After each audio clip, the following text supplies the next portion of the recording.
introduce FedEx because we went deep on FedEx yesterday. Thanks, Daryl, for joining me. And we covered FedEx from all aspects and actually ended up thinking that FedEx is discounted by a nice percentage, and also UPS is discounted. Two companies that, are really important to the economy, but have been sold off. And the stock was trading up in after hours yesterday quite well. It was up like 6%, but now it's not doing all that fantastic. That's been a little bit of a surprise. So we'll see where it goes. So let me turn it over to you, Daryl. I think you were going to cover a little bit of FedEx, and then we're going to get into a couple of other tickers that you had in mind. Yeah, so I did listen to the FedEx call this morning, and they were impacted by the de minimis rule. That's where importers can bring in stuff less than $800 without having to process it through customs, and that law was changed, or that rule was revoked.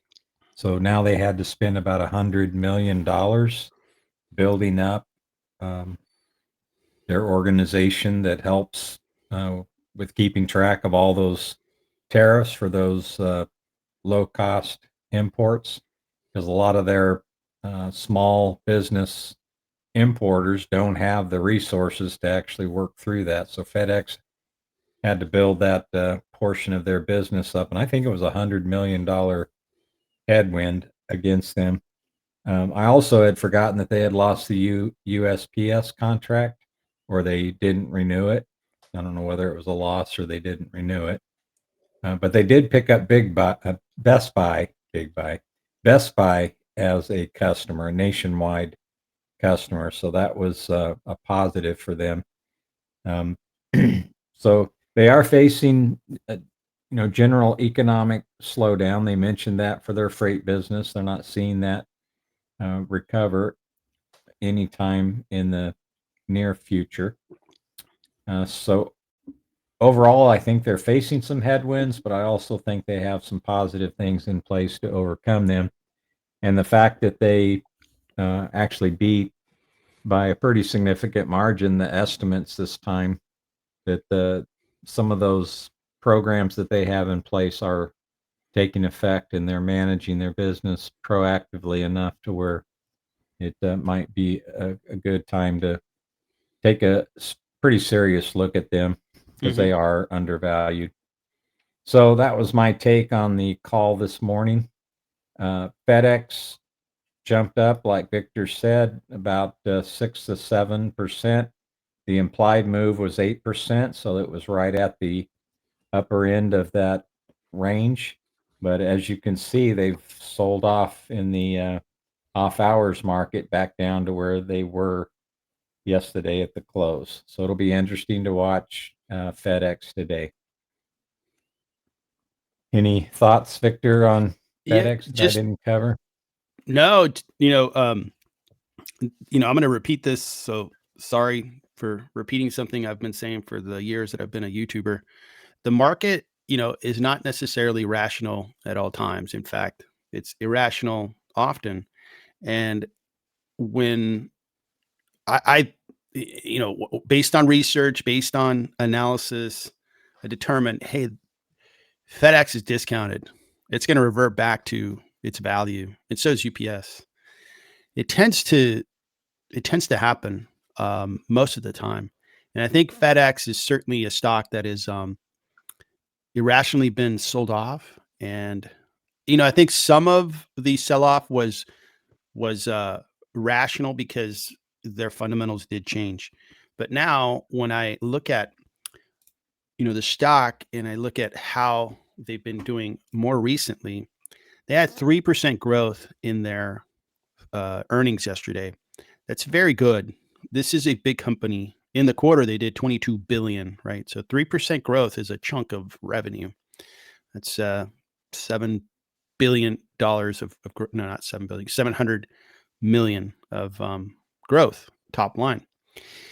So all those things to me, like the sell off and UPS is in the same category, I think are creating a pretty good opportunity. Now, FedEx is an industrial stock. It's a very well known company. So is UPS. And as I think about investor types, right? You have a young investor like on the Discord this morning. They're asking, "Hey, is a 30% rate of return long term achievable?" And most definitely it is. Nothing's impossible. It's just probably not going to happen. You can have a nice run of like 3 years and then have to deal with either a bear market or a stock rotation. The market rotated away from the stocks you're in into others. You have to adjust and maybe have a year where you don't do as well. So a young investor should be thinking along the lines of, how can I maximize my rate of return? I'm willing to take higher risk because I have more time.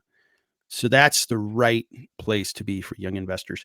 FedEx UPS is not the first stock I would recommend to my two sons who are 25 and 21. I'd be like, you go dabble with these exciting new companies, the upstarts, the Robin Hoods, the Palantirs. You go find the next Palantir, and that will get you a high rate of return. But the other side of that kind of spectrum of investor types is you have investors that are maybe 45, 55, 65 and are looking to achieve a good rate of return without taking unnecessary risks. They're pretty, you're at a point in your life where you're like, hey, I've accumulated a certain level of wealth, savings, and I don't need to double my portfolio every 3 years necessarily. I want a good rate of return. Maybe you're going after a 10% rate of return each year, maybe higher, maybe 12, 14. And FedEx and UPS would be, I think, a really good idea for that type of portfolio. If you are looking for that type of rate of return, these guys do pay a dividend. I don't use dividends a whole lot into my decision making. They pay dividend, wonderful. If they don't, who cares? For me, I know a lot of other investors feel otherwise. But I think that FedEx and UPX are going to deliver a nice rate of return over the next 3 to 5 years. So wouldn't be surprised if FedEx, we came back 3 years later and it's gone up 30, 40, 50% since from now to that point. So those are things that I'm seeing in the stock, observing based on fundamental analysis.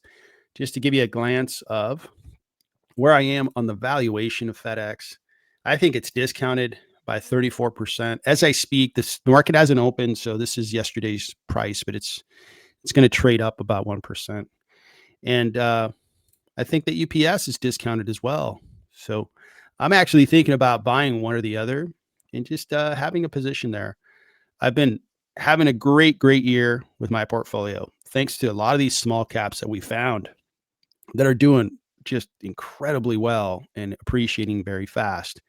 But I would like to have some more stocks that are a little more stable so that when we do have a nice big sell-off, these don't lose as much value. Because if we do have a good sell-off, the small caps that have a lot of growth are going to sell off quite violently, I imagine, if it resembles previous sell-offs.